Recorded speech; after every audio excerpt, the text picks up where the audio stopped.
പറയുമ്പോൾ ആറാം ക്ലാസ്സിൻ്റെ ഒരു ഭാഗമാണ്. നമ്മളെ ഇതിലൊക്കെ ഞങ്ങൾ ഓടി കളിച്ചിട്ടുണ്ട്.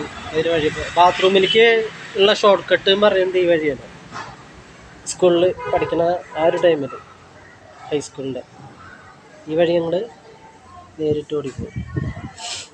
ഈ ഒരു ഭാഗം അത് നേരെ പോയി കഴിഞ്ഞാൽ ബാത്റൂമിൻ്റെ അവിടേക്ക് കയറും. പിന്നെ ഇവിടെ എന്ന് പറയുമ്പോൾ ഈ വീട്ടിലൊരു നായ ഉണ്ടായിരുന്നു. വളരെ CD സ്ഥലത്ത് അർജുൻ്റെ പോലെ നല്ല ഹൈറ്റുള്ള ഒരു സാധനം. ആ സാധനം ഇവിടെ നിന്ന് കാല് പൊക്കിയിട്ട് ഇവിടെ നിന്ന് നോക്കി നിൽക്കും. അപ്പോൾ ഞങ്ങൾ പിള്ളേർ ഇവിടെ വന്നിട്ട് അതിനായിട്ട് കളിക്കുക, ബിസ്ക്കറ്റ് കൊടുക്കാനുള്ള പരിപാടി, കടയിൽ നിന്ന് ബിസ്ക്കറ്റ് വാങ്ങിയിട്ടുള്ള പരിപാടി. പിന്നെ ഒരു ഭാഗത്തൂടെ ആണ് ക്ലാസ് കട്ടയിൽ. അവിടെയൊക്കെ പണ്ട് പൊളിഞ്ഞിട്ടൊക്കെ കിടക്കാറുണ്ട്. മതിലൊക്കെ പൊളിഞ്ഞിട്ട് അതിൽ കല്ലൊക്കെ മാറ്റിയിട്ട് സെറ്റാക്കിയിട്ട് അതിൻ്റെ ഉള്ളിൽ കൂടെ ഒക്കെ റോട്ടിലേക്ക് എളുപ്പം കിടക്കാൻ പറ്റാമെന്ന് തോന്നുന്നു. ഒരു തവണ ഇതിൻ്റെ മുകളിൽ നിന്ന് അപ്പുറത്ത് നായയുടെ അടുത്തേക്ക് ചാടിയിട്ടുണ്ട്.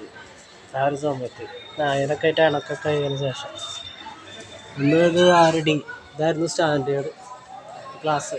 ആകെ മാറ്റായിട്ടുണ്ട് സ്കൂളിൻ്റെ ഭാഗങ്ങളൊക്കെ. ഇതായിരുന്നു എൻ്റെ ക്ലാസ് ഉണ്ടായിരുന്നു. 5D 5ാം സ്റ്റാൻഡേർഡ് ഈ ഒരു ഭാഗത്തായിട്ടാണ് ഉണ്ടായിരുന്നു. ഫസ്റ്റ്, സെക്കൻഡ്, തേർഡ് അങ്ങനെ.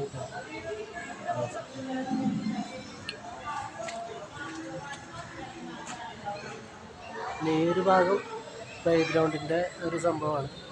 കളിക്കാനതിനൊക്കെ ആയിട്ട് പറ്റാൻ ആ ഭാഗത്താണ് ബാത്റൂം വരുന്നത്. ഒരു സ്റ്റാൻഡേർഡ് പറയുമ്പോൾ 5ാം ക്ലാസ് 6ാം ക്ലാസ്സിൻ്റെ ആ ഒരു ലെയറുണ്ട്, ഹാഫ് ABCD അങ്ങനെ സെക്ഷൻ എടുത്ത് അത് ഈ F വരെ. ലാസ്റ്റ് സ്റ്റാൻഡേർഡ് F ആയിരുന്നു. പിന്നെ അവിടെ നിന്ന് അങ്ങോട്ടാണ് ഉള്ളിലേക്ക് ബാത്റൂമിൻ്റെ ഇത് വരില്ലായിരുന്നു.